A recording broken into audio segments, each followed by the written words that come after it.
Morning student, last chapter में हमने विदुर के बारे में पढ़ा था। आज हम कुंती के बारे में पढ़ेंगे। यदुवंश के प्रसिद्ध राजा सूरसेन श्री कृष्ण के पितामह थे। इनके प्रथा नाम की कन्या थी। उसके रूप और गुणों की कीर्ति दूर दूर तक फैली हुई थी। सूरसेन के फुफेरे भाई कुंती भोज के कोई संतान नहीं थी।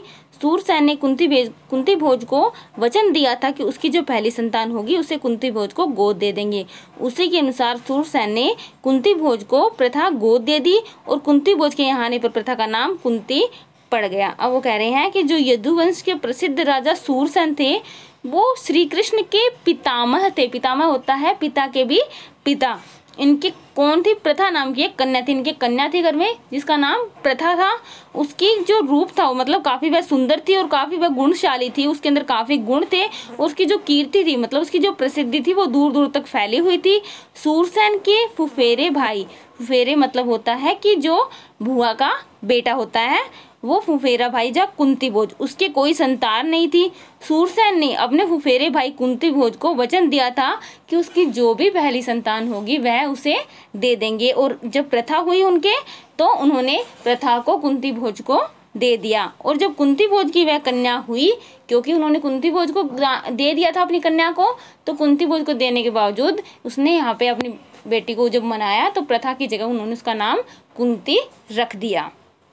कुंती के बचपन में ऋषि दुर्वासा का एक बार कुंती भोज के यहाँ पधारे। कुंती ने 1 वर्ष तक बड़ी सावधानी व सहनशीलता के साथ उनकी सेवा शुश्रूषा की। उसकी सेवा टहल से दुर्वासा ऋषि प्रसन्न हुए और उसे उपदेश दिया और बोले, कुंती भोज कन्या, तुम किसी भी देवता का ध्यान करोगी तो वह अपने ही समान एक तेजस्वी पुत्र तुम्हें प्रदान करेगा। जब कुंती थी वो बचपन में ऋषि जो दुर्वासा थे, दुर्वासा ऋषि उनके कुंती भोज के वो यहाँ पधारे थे। वो ऋषि है जो राजा महाराजाओं के कभी कभार जाते रहते थे। वो जो राजा थे उन्हें बुलाते रहते थे कभी भोज में कभी सेवा के लिए। तो जो कुंती थी उन्होंने पूरे 1 वर्ष तक काफ़ी सावधानी पूर्वक, ताकि कोई गलती ना हो जाए और बड़ी ही सहनशीलता होती है कि हमें सब्र रखना होता है कि हम किसी की जब सेवा करते हैं तो हमें यह नहीं सोचना होता कि हम कितना समय हो गया है। और इस वजह से उन्होंने काफ़ी ज़्यादा यह मन से लगाकर उनकी सेवा की दुर्वासा ऋषि की कुंती ने। और उनकी जो इतनी सेवा थी उससे दुर्वासा ऋषि काफ़ी प्रसन्न हो गए थे। उसे पहले उपदेश दिया तो एक तरह से क्या कहते हैं कि अच्छे भले बुरे का ज्ञान देना, एक तरह से उपदेश दिया और साथ में उन्होंने वरदान भी दिया था, एक तरह से आशीर्वाद भी दिया था कि कुंती भोज कन्या, कि तुम कुंती भोज की जो कन्या हो कुंती, तुम किसी भी देवता की, तुम अगर अपने मन में किसी भी देवता का ध्यान करोगी, किसी भी देवता को याद करोगी तो वो अपने ही समान की, जितना वह बलशाली वह खुद होगा देवता, वह अपने ही समान एक पुत्र तुम्हें प्रदान करेगा, तेजस्वी पुत्र। इस प्रकार सूर्य के संयोग से कुमारी कुंती ने सूर्य के समान तेजस्वी एवं सुंदर बालक को जन्म दिया।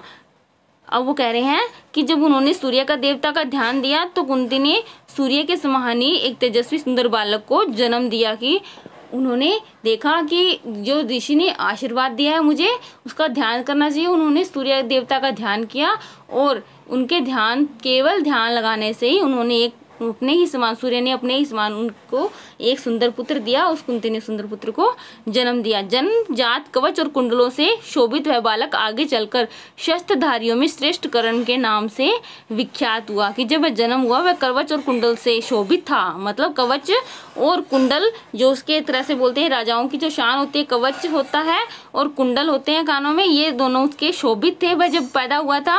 और आगे चलकर शस्त्रधारियों में श्रेष्ठ कर्ण के नाम से विख्यात हुआ था। कर्ण के नाम से वो जाने गए थे।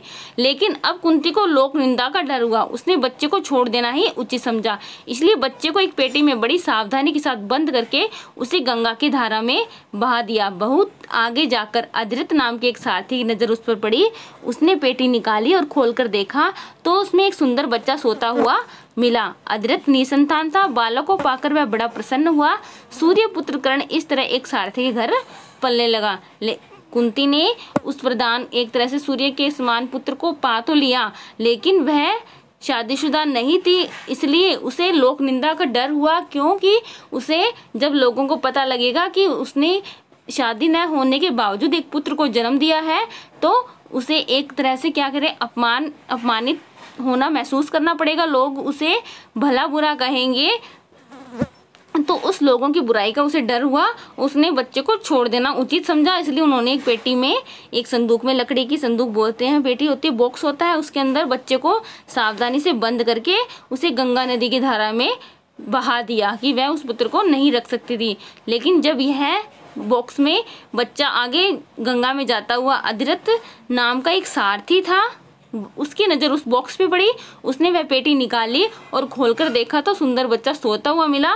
अधिरथ निसंतान था, कि मतलब अधिरथ जो था व्यक्ति वो एक सारथी था और उसके संतान नहीं थी। तो उसको पाकर वह बड़ा खुश हुआ कि चलो भगवान ने उसे एक संतान देती है। और सूर्यपुत्र जो कर्ण था वह इस सारथी के घर में पलने लगा। सारथी वह होता है जो रथ चलाता है, रथ के जो आगे बैठता है। इधर कुंती विवाह के योग्य हुई। राजा कुंती भोज ने उसका स्वयंवर रचा। उससे विवाह करने की इच्छा से देश विदेश के अनेक राजकुमार स्वयंवर में आए। हस्तिनापुर के राजा पांडु भी स्वयंवर में शरीक हुए थे। कुंती ने उन्हीं के गले में वरमाला डाल दी। महाराज पांडु का कुंती से ब्याह हो गया और वह कुंती सहित हस्तिनापुर लौट गए। जब इधर कुंती विवाह के योग्य हुई, मतलब शादी लायक हुई, तो राजा कुंती भोज ने उसका स्वयंवर रचा। स्वयंवर वही होता है कि कन्या करे, राजा अनेक देशों से राजा होते हैं और जो कन्या होती है वह अपनी इच्छा से किसी के वर के गले में माला डाल देती है। उससे विवाह करने की इच्छा से देश विदेश के अनेक राजकुमार स्वयंवर में आए। हस्तिनापुर के राजा पांडु थे जो, वो भी स्वयंवर में शरीक मतलब शामिल हुए थे। कुंती ने उन्हीं के गले में वरमाला डाल दी और महाराज पांडु का कुंती से विवाह हो गया और वह कुंती को लेकर हस्तिनापुर लौट आए।